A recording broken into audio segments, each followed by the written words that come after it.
going to help you get through it. See, before any launch, all astronauts have spent thousands of hours being tested and trained in simulators, a lot like the one you're going to ride. You'll be riding in a special module that fits right into the payload bay.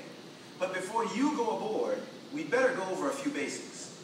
Launch preparation for your mission would have started accelerating here at KSC months in advance.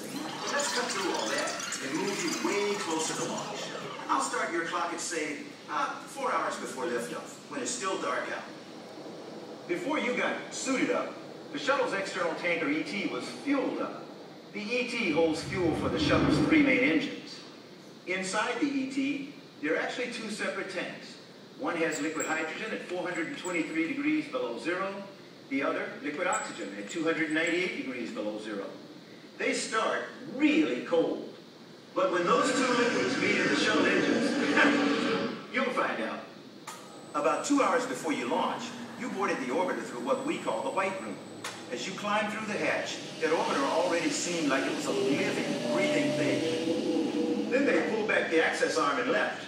Everybody else is smart enough to get out of the area fast, and you and your crewmates are strapped to the reason why. Within 400 feet of the pad, flames and heat from the engines will kill you.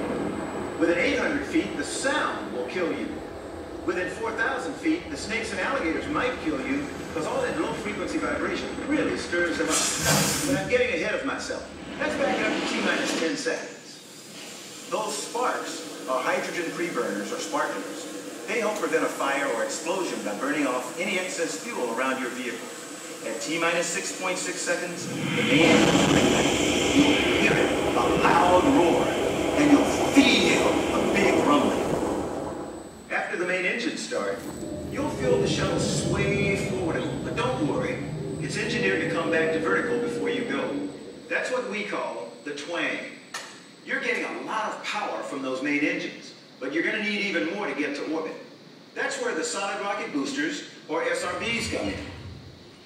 These guys were the most powerful solid fuel rocket engines ever flown. The SRBs ignite when the countdown gets to 0, and believe me, you'll know it.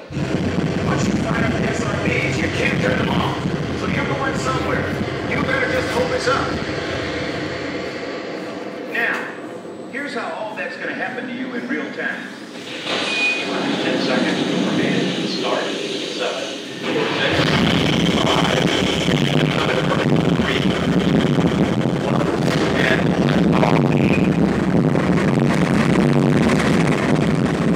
once you clear the tower, you're going to do a roll maneuvering until it hits down position. But with all that acceleration pushing you back in your seat, you probably won't even feel like you're upside down now. About a minute into the launch, the aerodynamic forces reach a critical level we call max Q. Here, the forward thrust of the rockets is fighting the resistance of the air, and the shuttle is like an aluminum can being squeezed harder and harder.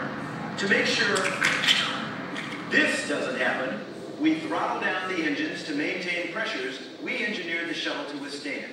Once you pass through max Q, we throttle the engines back up. It was at this moment that we lost the Challenger in 1986. So this is always a thoughtful moment in any mission.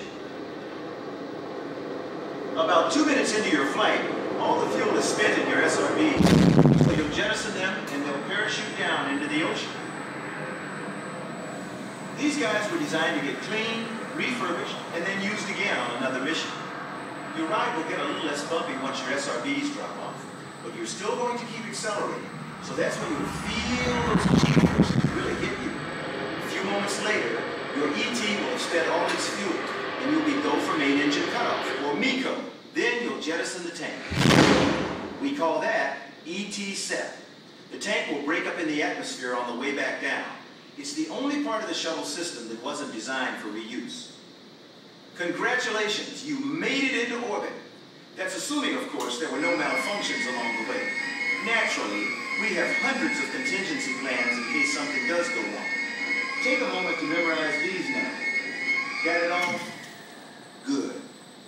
Our time here is up. You ready? Because now you have to take your chances in the sim and hope the sim supervisor goes easy on you.